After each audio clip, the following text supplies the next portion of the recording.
Ready to light that fire by doing the things that make you come alive?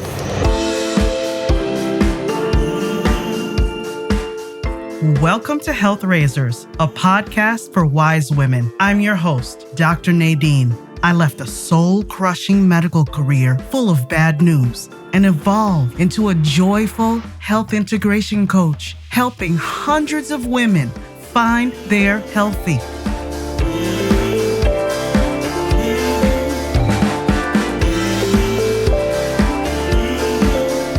You're more than your dress size. Stop putting up with toxic relationships, swallowing your true emotions, and sacrificing your mental health. Stop using your body as a battlefield. You're always giving. You deserve to put yourself first, not just for your sake, but for those you love. Wise women, let's make ourselves a priority right now. It's time to raise some health together.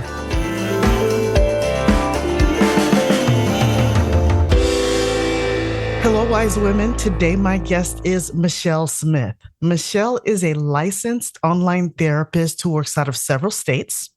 She supports clients in navigating the complexities of grief, trauma, anxiety, depression, and much more. And she tailors her practice to the individual.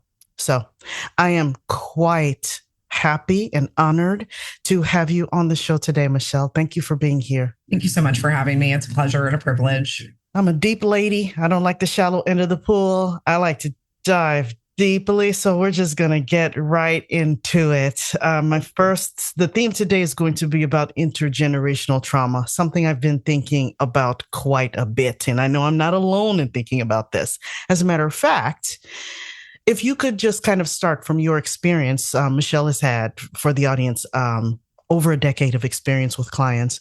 And so in your experience, can you help me get my arms around just even the idea of what intergenerational trauma is? 100%. So I think that trauma is something that's had such a misconception, just trauma in general, for so many years. I think we've had this idea that to have a trauma experience, you have had to go through a major life circumstance, perhaps sexual assault, war, and nonetheless, of course, those are traumatic experiences. However, trauma is actually identified as our response to circumstances that we have gone through versus actually the event itself. Oh.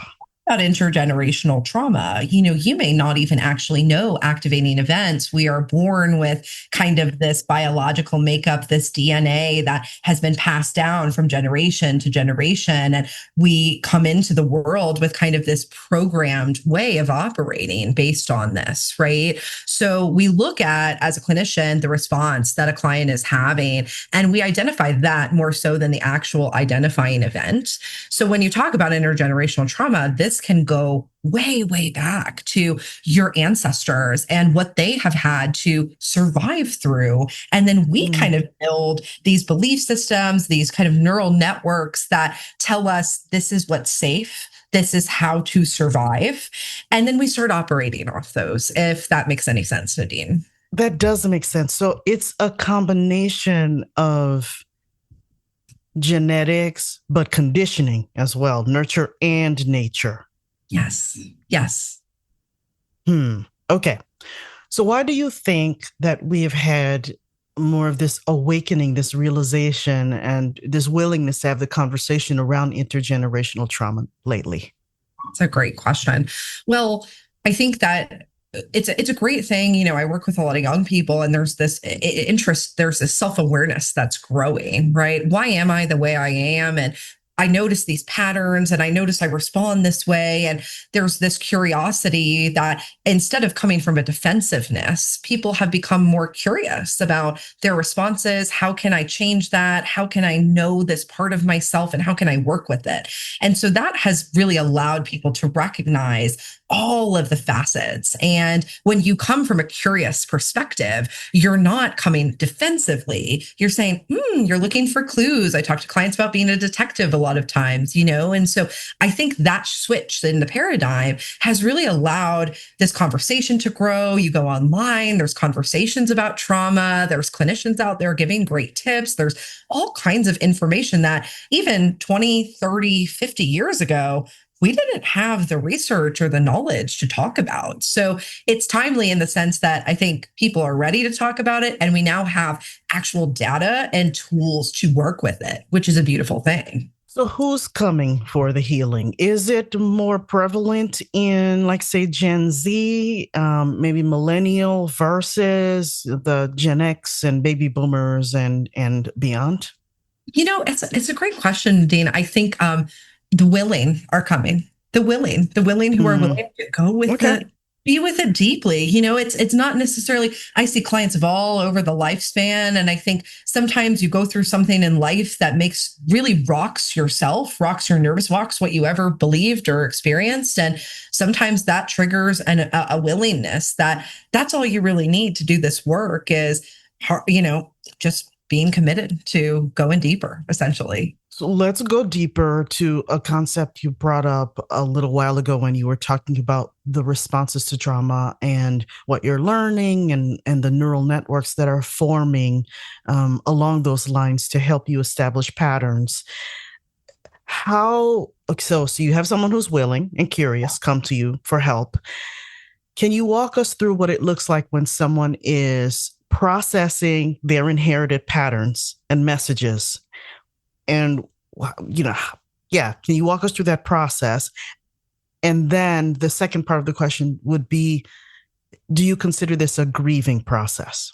Great question here, Nadine. So when a client's coming to me, a lot of the times they're talking about their presenting symptoms, right? So they're saying, I'm feeling really anxious in my interpersonal relationships, or I notice that I get very angry, or I get very disassociated whenever these circumstances come up. And why is that, right? So I'm assessing for a lot of different things.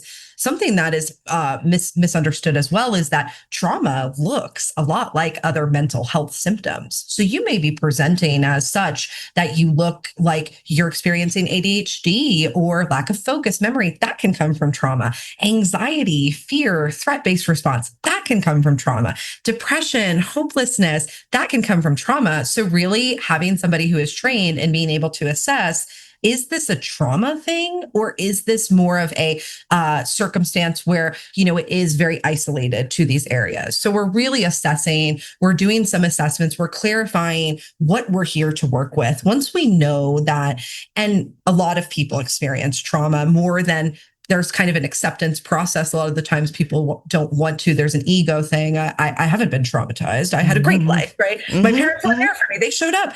Okay, but were your emotional needs met? Right? Did you feel heard, seen? Were there moments that perhaps did develop a negative association? You could have had a great life and still been traumatized, right? So there's this acceptance process.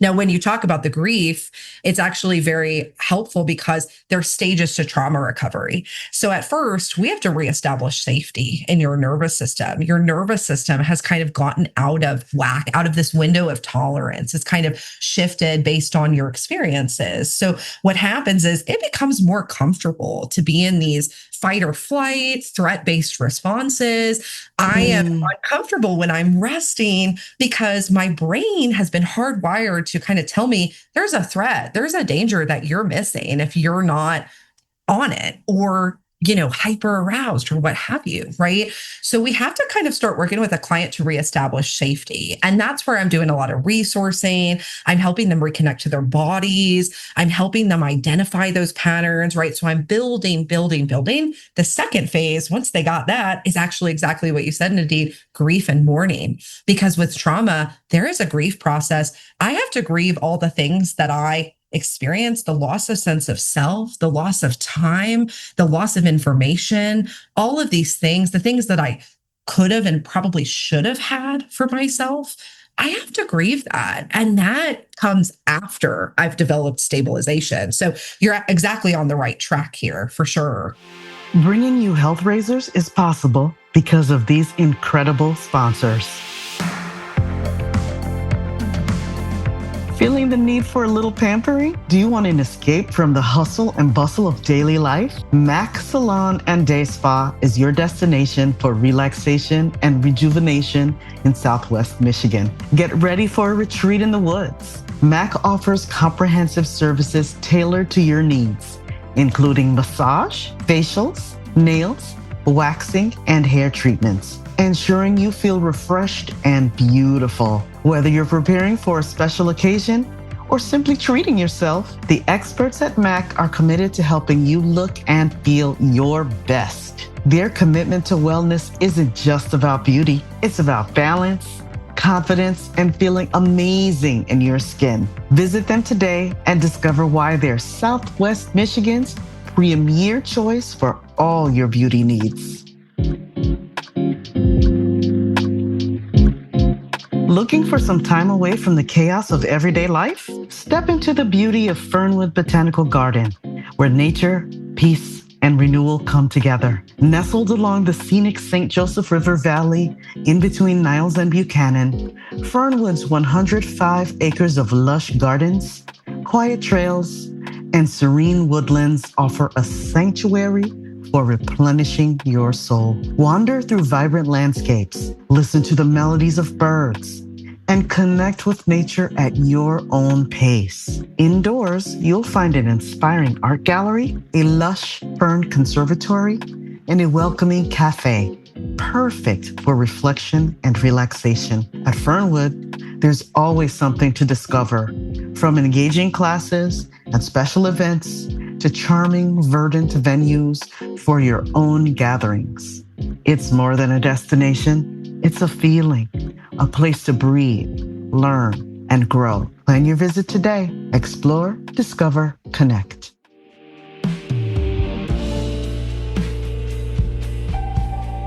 In the mood for coffee, tea, yummy pastries, or cool swag? My friends at Infusco have got you covered. Infusco Coffee Roasters is a cozy neighborhood coffee joint in Sawyer and St. Joseph, Michigan. Infusco stands for a healthy community. They craft irresistible seasonal drinks, sourcing local artisans' products. The flavors shine from quality ingredients, and their beans are roasted on site.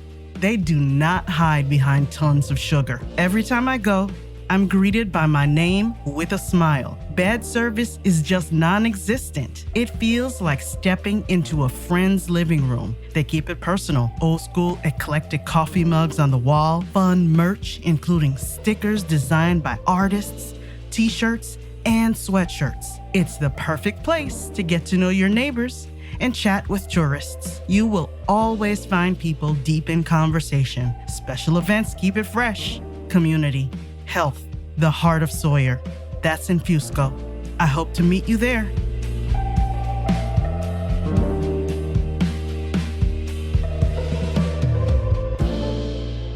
My brain is spinning as you're answering, so I want to give myself a moment to really think about taking this apart. Yes, absolutely. Sorry, I'm talking too fast. No, you're not at all. It's just a lot of information, a lot of ways to think about this. I thank you. Yeah. So you talk about helping the client start to be a detective and look at their symptoms and see if it's situational or something more. I recently had someone on my podcast. She's a physical therapist, and she stopped practicing in the clinical setting and is now in the private sector. And what she really enjoys about having her private practice is being able to go into the patient's home. Where am I going with this? So we do all of this. I'm in therapy. I've been in therapy for a long, long time. We do all this work one-on-one. And then you don't have your therapist with you. You find yourself in a situation that's triggering, and it seems like all of the thought flies out of the window, and fight or flight response is very easy to access. How do you help a client have the wherewithal to use the tools learned during therapy and moving it from um, the thought process, the navigation, integration to actual practice when Yes. needed. So stabilization is a process that is not self-determined. I can't tell you, okay, we're going to do 3 sessions, Nadine, of stabilization, and then you're going to be totally stabilized and we're good to Mm, go. And when you talk about the process of trauma recovery as well, it's very similar to grief as those stages oscillate. And so at any point in human beings, our safety can be rocked from under us and the carpet can be ripped out. And then what do we have to do? We do have to reestablish safety. We have to utilize those tools, right? So what does that look like? How am I teaching clients? At first, really the basics. Nervous system reconnection is sometimes the simplest things. For example, when you've been through trauma, a lot of the times your mind and your body are disconnected. And so I live in my mind because this feels mm, like a safer place. I think, I mm-hmm, overthink, I rethink, I think about this. But I'm disconnected from the feelings, the emotions, all of these things that my body is trying to tell me are kind of turned off. And so I work to help clients kind of turn that volume back up slowly and gradually. I talk about building comfort within discomfort, right? So we're starting at low levels. We're maybe just practicing a couple minutes. And sometimes it just looks like, okay, throughout the week, can you notice if you're thirsty? Can you notice when you're hungry? Can you notice when you have to go to the bathroom and you push it off and you try to get through one more thing? Because mm, we are sending messages when we don't listen to those cues. We're basically telling our body and our subconscious mind, you are not safe. You are not safe to take care of your basic human needs. So a mm, lot of the times I start really simple. I start there and I start talking about how can you check in with yourself? You have to kind of interrupt your thinking process at first because your brain's not going to want to do this. It's so hardwired. It knows what it knows, and it knows, hey, Nadine, you've lived this many years and you've been safe. And so why would we try something else? The brain is not mm-hmm, hardwired for happiness. It's hardwired for survival. So mm-hmm, you are working against your own automatic response when you do mm-hmm. this. And I think that that's so important for clients to understand, right? So, say we get to a place where I can identify, oh, I'm in fight or flight. I don't feel safe. How do you separate that from? I have a couple of places I want to go with this. Okay, so uh, one of my favorite movies is Ratatouille. And one of the scene, I just really love the last scene when the critic is tasting the food and you see him, it catapults him back to childhood. When you're dealing with intergenerational trauma, and there are patterns and there are rules and there are scripts as to how we behave when we go back to that place.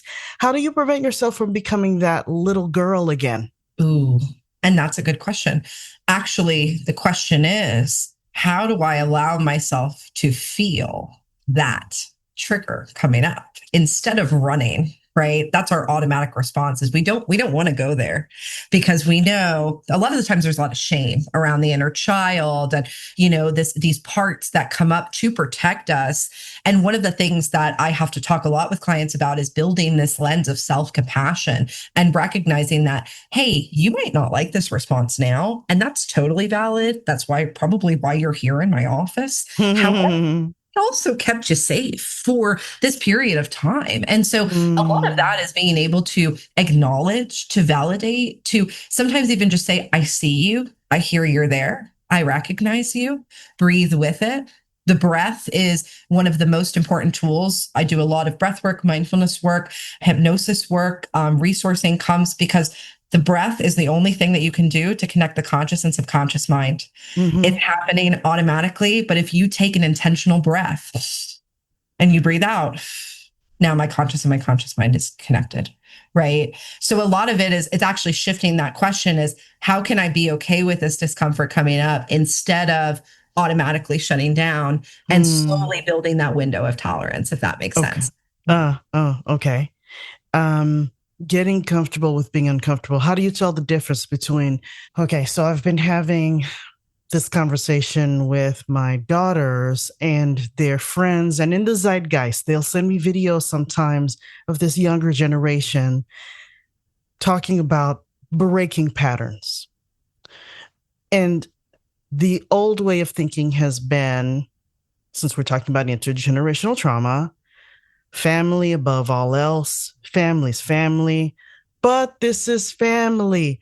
It's family. So that is a license to behave, stay in the same patterns, not challenge the status quo. When are we allowed to recognize that even if it's family, it may not ultimately be safe long term. And we do need to lovingly detach. Exactly that. It, and it's so unique and personal, and we have to remind clients we cannot control others. And when you start doing this work, right, when you start changing internally, others will notice these changes about you, and there may be reactions based on their own systems, their own belief systems, that they don't like this change because you've always fulfilled this role for them, whether it's caretaking or protecting or what have you. And so there's judgment, and there's, this negativity sometimes that can come from those circumstances, right? So working with clients to identify, is there a way to safely engage with this relationship, knowing that this is this person's capacity. They're only able to meet you as deep as they're willing to go. And a lot of the times it's not that deep, Nadine. They're not really willing to go there. So am I able to accept that? Is that safe in my body? Can I visualize a safe relationship and what boundaries do I need? Right? What would that look like? We really need to identify. Sometimes if harm has really been done, or there is not ability for safety, boundaries continuously be disrespected over and over again, the pattern of behavior continues. Sometimes clients do have to separate from those dynamics because, once again, safety and stabilization is the core to all trauma healing. So if we don't protect that at all costs, we can't keep going. We can't grieve. We can't go deeper, Agree with you. That makes a whole lot of sense. But okay, so then you're in the situation where you've decided, I've tried, and keeping that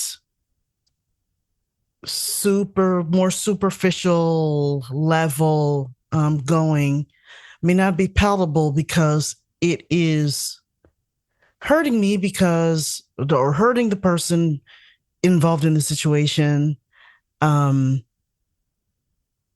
because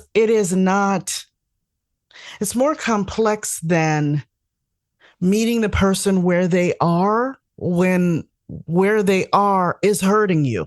Yeah. And if that's the case, if where they are is consistently hurting you, and they're unwilling to take feedback, they're unwilling to recognize the changes that you're going through are impactful and prioritized for you, then a lot of the times that is, people take steps back. It's not to say that it always has to be forever, but especially when you're in this really vulnerable space where you're healing, where you're challenging, what voice did that come from? What belief did that come from? Where is this, right? You're doing all of this work. You only have so much capacity. We all do every single day. And so how much am I able to give? And is that even helpful? Is that safe? We're constantly reevaluating that in a therapeutic setting, and it's not black and white is the hardest thing. Mm-hmm, mm-hmm, mm-hmm. Okay. I come from a background of from immigrants, and it's a very big principle from in our culture is respect for your elders, obedience to your elders, not challenging your elders. But you're a first generation born American coming from parents who didn't grow up in the society that you're growing. So you're kind of in the middle. You're navigating things. You do want to respect your elders. So you do want to uphold those virtues. They're important to you because you want to honor your family's experiences. How does one find the balance between acknowledging wisdom and sacrifices of those previous generations and being grateful for that, while also recognizing that there are some harmful patterns that need to change and not pass those on to future generations? Yeah. And that looks a lot like doing values work, right? And understanding what you define as respect and what your family defines as respect may be two totally different things. There is no universal definition for these things. They're very nuanced. They're very based on culture, background, experience, what you've been told, what they've been told from this one, and these experiences that we've gone through, right? So they create kind of these systems. And then when I get the privilege to become an adult and look at what I learned. I always talk about choosing the best bricks from your home environment, creating a I tool. like that. I like that So visual. you get to you get to choose, you get to discern. And I do this with clients where I say, okay, what are the best parts of your family? What are those things that you don't want to let go of? You know, we had this culture of connection, we had a sense of belonging, we had laughter, we had fun. I value that, but I want to leave behind the toxicity, the projection of blame, the abandonment feelings, the toxic conflict cycles, what have you. And I want to learn new. And you get to, if you look at it from a positive perspective, you get to choose, you get to discern. And what do I truly value? I got to give some space to that, you know, and values are very behavior driven. So it's easy for me to say, you know, for example, I value, you know, physical health, but do I do the things to show up for my body every day? Right. If not, I might just want to value that. I might not really value that. Right. So there's this whole process that a lot of the times I'll go through with clients to really discern what are your values. And I talk about them being this lighthouse to guide you, even when you get into conflict with your family, that you are aligned with your value system. You don't have to have the same one as your family's, you know? So, how does one deal with maybe feelings of loneliness? It can be That's quite lonely to, you're taking those bricks that you like and you're defining values for yourself and for your family and for your children that you've created, separate from family of origin, and you find yourself feeling alienated and lonely. How does one process those types of feelings? that's such a big part of the grief process when we go back Mm, to the trauma recovery stages, right? Is I'm grieving the loss of connection and the loss of sense of who I thought I was, right? For all these years, I thought this was me, this is who I am. And now all of that is in question. We are beings of social beings. We are born not able to fully take care of ourselves because of the need for attachment. So, sense of belonging is pivotal to that stabilization process. And sometimes it looks like creating your own social support network. You know, I do a lot of group therapy for trauma, and sometimes those groups form and become these cohorts of support that continue past those 8 weeks. And, you know, we put ourselves out there, we connect with others in safe, comfortable environments if you can, reconnecting with other social supports, because we cannot do this alone. You know, your therapist alone is not even mm, enough. You have to build a network, right? mm. A wise soul and I were having a recent conversation about what our elders endured. She's also a child of immigrants. And you touched upon this a little bit, but I want to unravel it a little bit more, please. This idea of being in the survival frame of mind, which is previous generations, what they had to do, Yeah. and then being in a thriving mindset, which is separate. Um, can you help us understand the difference and how we can recognize when we're operating from those survival scripts that might have served our families well? They needed to, Yeah. but they're not serving us in this current situation or place in our lives. That's a great question. So, what you're talking about is kind of these two sides of the nervous system here. We have the parasympathetic nervous system, which is sometimes called the rest and digest, the calm, the thriving, as you will, being able to discern, being able to utilize this prefrontal cortex where my planning, my judgment, my decision making, all of the Mhm. things that I need to be able to stay with that is online, as I like to say. And then we have sometimes, and once again, This happens even whenever it's a perceived or real threat. So it doesn't matter. Our nervous system is very old school. It's very evolutionary, kind of caveman vibes, if you Mm-hmm. will. And so, whether there's an active bear chasing you right now, Nadine, or you're just anticipating something that could happen tomorrow, your nervous system's going to respond the same way. It's identifying a real or perceived threat. And that's where the sympathetic, the parasympathetic turns off, the sympathetic, the fight or flight response Mm-hmm. turns on. And what Mm-hmm. that does is it kind of turns off this prefrontal cortex. It turns off everything that it feels is not necessary in the Right. moment, right? So Mm-hmm. digestion, all of these other things, it's Mm-hmm. ramping us up to fight a Mm-hmm. bear or run from a Mm-hmm. bear, right? Mm-hmm. Mm-hmm. So part of that is helping clients understand, what does your survival response look like? There's not just fight or flight, there's even fawning, where I start leaning into people pleasing, caregiving behaviors because of safety, right? Freeze mode, where I'm just completely paralyzed and I can't do anything at all. And so discerning that, noticing patterns around what triggers come up that turn this on, and then what resources can I do to kind of start bringing the parasympathetic back online, calming, telling my brain, hey, there is no bear. We're okay. We're safe. It takes time. It takes practice, but that is a big part of that process, if that makes sense. Do you have any specific, obviously we're not going to name, this is not an anti-HIPAA podcast by any Yeah, means, yeah. but can you think of some clients that you've had, real world situations with specificity, more difficult intergenerational family friction, and how they navigated something that seemed insurmountable? I've had a lot of clients who, similar to your background, right? They come from these very deep rooted belief systems of what family is and should be. I talk a Mhm. lot about should be, the bad word in therapy. You can curse all you want, but if you say should, notice that. What's that telling you, right? There's something there.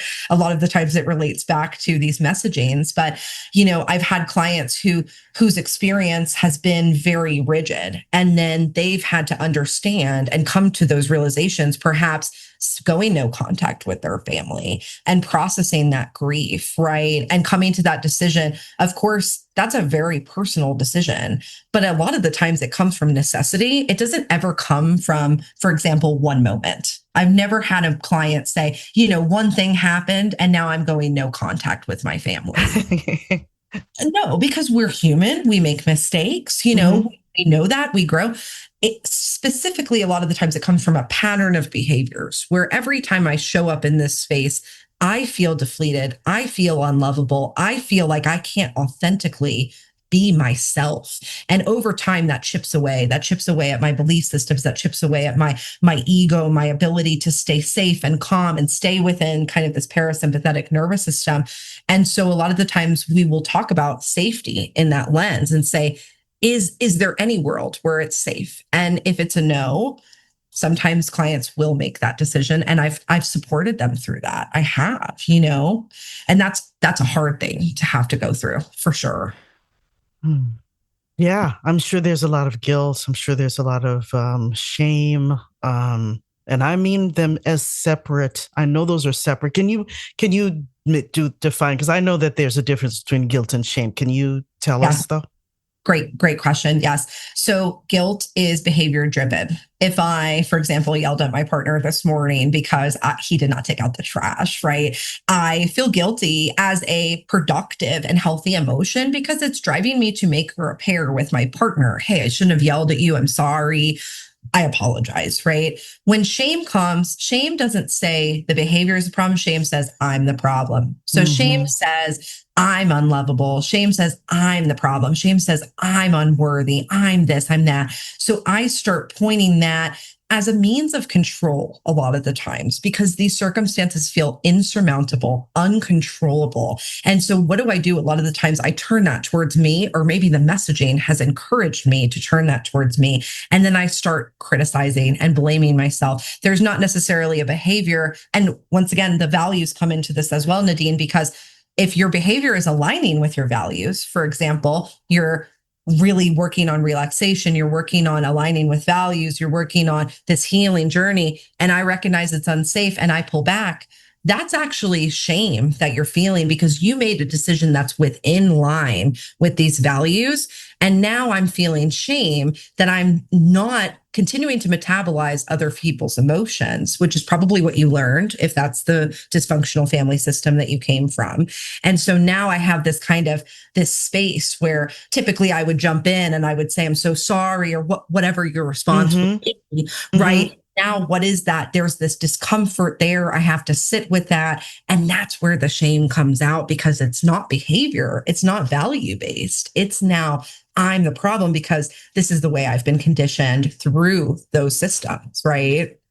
And it's inextricably connected to your identity. You touched upon this earlier, so you feel shame because you're not behaving in a way that you thought you were supposed to Yeah. because of who you think you are or you thought you were for so many decades. That's the other thing, it's unlearning, even if you're a curious person, unlearning extremely deep rooted beliefs is really, really tough. It is so tough. It's not easy. And that's where that willingness comes in because you have to be committed to that work, even whenever it gets super uncomfortable, to be able to work through that and know logically, I know that this is not true anymore, but I might not necessarily believe it or I might not necessarily feel it yet. Right. So that's where a lot of the subconscious work I do comes in, where we have to work with that 90% of your brain that's just straight automatic. And we have to be able to kind of target that. And so we can do that through a number of therapy modalities. But that is where a lot of that subconscious work comes in as well, Nadine. Okay. So subconscious messages, the Yeah. ones that get lost in intergenerational trauma, again, can be so deeply embedded. Even the people who are carrying on that behavior because they were in survival mode can't even recognize it or put words to it themselves. Um, so how does one, I guess I want to talk a little bit about the modalities that you started to mention because I know that you're not just cognitive behavioral, you use other modes of therapy. So how do you access those subconscious messages? Yeah, great question. So we have to target that part of the brain, and talk therapy alone a lot of the times can only get you so far. Once you've built stabilization, we have to go deeper. And so that may look like, interconnecting a lot of different therapy modalities. For example, somatic therapies, EMDR, eye movement desensitization and reprocessing, where clients can actually target old memories and they can rewire the neural network with it. So they're changing the belief system, they're changing the experience. We're bridging this gap between logic and emotion as we utilize bilateral stimulation, which is really just triggering the right and the left hemisphere in this process done through eye movements, tapping, sounds, what have you. So I will utilize that a lot, especially with folks with trauma. Clinical hypnosis is another piece that a lot of the times I'll use to be able to implant and interweave new beliefs. So sometimes you'll go through memory processing, you'll notice these themes, right? I'm still struggling with control. I'm struggling with perfectionism. I'm struggling with this. And we will be able to utilize getting you into a calm state to encourage and motivate and accept when you're in those trance-like states, which actually happen outside of just hypnosis, a big misconception. When you're meditating, when you're doing something that you enjoy, you're in a trance state and you're more susceptible to these messages. So we will work together with your treatment plan and interweave that and reinforce that and come back to that. And other things like parts work, internal family systems is another thing that's great. Being able to identify these parts, these protector parts of self, right? So maybe you have like a wounded child part that comes out in these moments where you're triggered and you notice it. And I start creating this relationship with that part. And I start validating it and saying, hey, like you said, you're valid. I get why you're coming out. This makes sense, right? And we're growing, we're healing, we're not that same version of me. We've got this, right? So it's very individualized, but we have to go deeper. Clients have to be able to access that. And you can only do that when you're safe. You can only do that when you're stabilized. So that's why that stabilization comes first. But it's a beautiful thing to be able to watch it Mm, get to a new belief system and leave a session and say, you know what, I started here and now I'm here and I feel totally different. And I actually believe that I'm worthy. That's when the magic starts happening, you know? mm. What does healthy integration look like? Yeah. Integrating, if you're talking about integrating parts, if you're integrating new belief systems, if you're Hmm. integrating, it's all of the things, right? It's being able to live from those places, right? So if I woke up tomorrow, say I had like this magical thing and I could just give you magic and you woke up tomorrow and you believed that I'm worthy, I'm lovable, how would you be showing up? What would you be doing different? Right.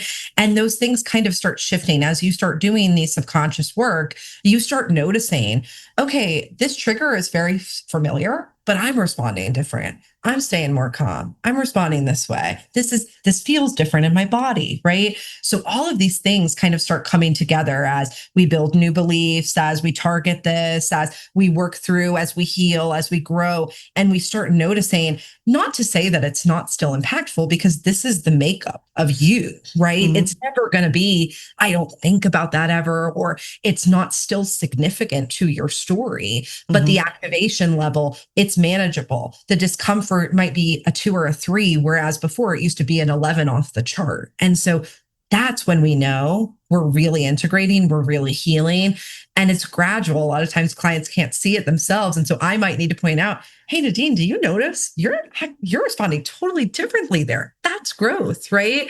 So sometimes an observer, because we live with ourselves each day, we don't see those gradual changes, but that's what it looks like when you're healing and you're growing, if that makes sense.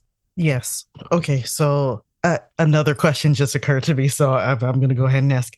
Yeah. I'm a yoga instructor, and one of the things that we talk about a lot in yoga is this idea of mindfulness and practicing mindfulness through meditation. Can you compare for me the benefits of?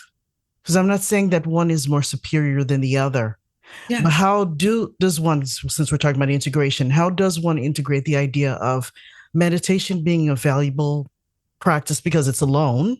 Yes. I'm talking about meditating alone Yes. versus being in a group and doing different healing therapeutic work.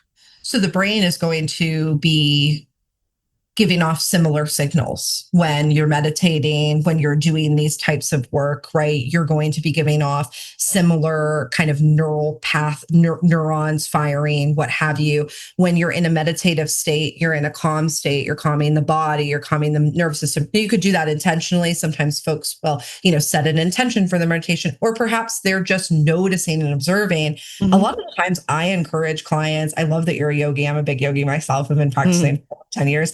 I'll encourage clients to start a meditation practice or a mindfulness practice in and of itself to begin to develop that self awareness, right? We need this self awareness to be able to Okay. stabilize. And so a lot of times that's a pathway in. And all of it is good, right? There's no right, no wrong, as long as you're continuing to reinforce safety with the body, just being with your thoughts, being with what's happening internally. And that's harder than you think for a lot of folks because I've perfected getting out of my body and staying here, so I don't want to go there. So sometimes it's really the mindfulness that I start with might be, okay, I want you to drink your water intentionally. And I want you to notice how the water goes through your mouth, down your throat, and to your belly. That's it. That's your mindfulness for today. Tomorrow you can do something else, So we use all these tools interchangeably, and they're all very helpful to be able to, like you said, pause that trigger between trigger and reaction. Essentially, we're trying to kind of push that farther and farther away. Before my final question, any gems that we may have left out you want to share, and how can we find you? Yes, Yeah. before the final question. No, this has been wonderful. It's such a privilege to be here, Nadine. As far as where you can find me at my website, www.michelle, Michelle, Smith, SMITHLMHC.com. From there, if you want to consider therapeutic services, I do provide free consults. We can talk about what might be right for you. I do a lot of group therapy, couples therapy, individual therapy, intensive therapy. So I would love to be able to connect also on social media, Michelle Smith, LMHC on Instagram. And yeah, it's such a privilege to do this work. I think that's the gem, is that I don't take this lightly. I know that clients are coming to me with their deepest vulnerabilities and their deepest fears, and that it's a true privilege to sit and witness this process of healing. And so I'm so privileged to be here today and to be able to share a little bit with you. I am deeply, deeply grateful. What is your personal definition of what it means to be healthy, Michelle? Oh my gosh. Personal definition of means to be healthy: integrating mind, body, and spirit, being aligned, like we've talked about, with your values, the way you want to show up, the way you want to live, what's important for you, prioritizing yourself and doing the actionable behaviors every single day to show myself that I'm deserving of love. I'm deserving of being worthy. I am lovable and I'm safe. So it's really integrating all of those things that we talked about, and, showing up and putting the next foot in front of the other. It doesn't always look great. A lot of the times it's messy. Consistency is a lie when it comes to, health. And because our energy levels, everything is changing. I always talk to clients about a lot of it is working with your capacity. Today I might not have time for 20 minutes of meditation, but I can take a beat and do a body scan in the middle of my back-to-back sessions, or I can get up and move my body a little bit, or I can do this. And so I'm going to do that, and I'm going to positively reinforce that and be compassionate. Right. So for me, I think that that's what health is, learning that and discerning that from day to day. Thank you so, so very much. It was a pleasure. It was a pleasure talking to you as well, Nadine. Thank you so much.